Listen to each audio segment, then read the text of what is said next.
Welcome to PM7 వార్తలు. కేసీఆర్ ఫ్యామిలీలో చీలిక వచ్చిందా? కేసీఆర్ కు కవిత బిగ్ షాక్ ఇవ్వనుందా? కవిత కొత్త పార్టీ పెట్టడానికి సిద్ధంగా ఉన్నారా? ఈ మధ్య ఈ విషయాలపై అటు న్యూస్ ఛానల్స్ లో ఇటు సోషల్ మీడియాలో పెద్ద ఎత్తున ప్రచారం జరుగుతోంది. ఈ వార్తలు నిజమే అనేట్టుగా వరంగల్ పార్టీ మీటింగ్ లో జరిగిన తప్పులను లేవనెత్తుతూ కవిత రాసిన 6 పేజీల లేఖ గురువారం సాయంత్రం బయటకు రావడం, ఇవన్నీ చూస్తుంటే తెలంగాణ రాజకీయాల్లో ఏదో పెద్ద పరిణామం జరగబోతోందని రాజకీయ విశ్లేషకులు అంటున్నారు. ఇక బీఆర్ఎస్ లో కవిత తీరు కూడా అలాగే ఉంది.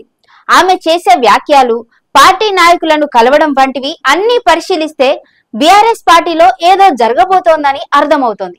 భౌగోళికంగా తెలంగాణ రాష్ట్రం ఏర్పడినా సామాజికంగా సమానత్వం ఇంకా రాలేదని, గత 10 ఏళ్ల బీఆర్ఎస్ పాలనపై మేడే వేడుకల్లో కవిత తన అసంతృప్తిని వ్యక్తం చేశారు. జైలు జీవితం తర్వాత చాలా రోజుల పాటు పార్టీలో కవిత సైలెంట్ గా ఉంది. ఇక బీసీల రిజర్వేషన్లు, ఎస్సీ వర్గీకరణ అంశాలపై కవిత కాంగ్రెస్ పార్టీకి మద్దతు పలికింది. లిక్కర్ స్కామ్ కేసులో జైలుకు వెళ్లి వచ్చిన పార్టీ నుంచి కవితకు పెద్ద ఎత్తున మద్దతు లభించింది. కవిత జిల్లాల పర్యటనలో ఆమె వెళ్లిన ప్రతి చోట ద్వితీయ శ్రేణి నాయకులను, ఉద్యమకారులను కలిసి మంతనాలు జరిపింది. అలాగే బీఆర్ఎస్ పార్టీలో చాలా కాలంగా ఉన్న పాత నాయకుల ఇళ్లకు వెళ్లి మరీ కవిత పరామర్శించింది. ప్రభుత్వం మారిన తర్వాత అసెంబ్లీలో పూలే విగ్రహం పెట్టాలని కవిత మాత్రమే తన గళం వినిపించింది. తెలంగాణ జాగృతి కమిటీలను కవిత మళ్లీ యాక్టివ్ చేసింది. నాపై కొందరు పనిగట్టుకొని దుష్ప్రచారం చేస్తున్నారు, సమయం వచ్చినప్పుడు అన్ని బయటకు వస్తాయని ఆమె పలుమార్లు అన్నారు.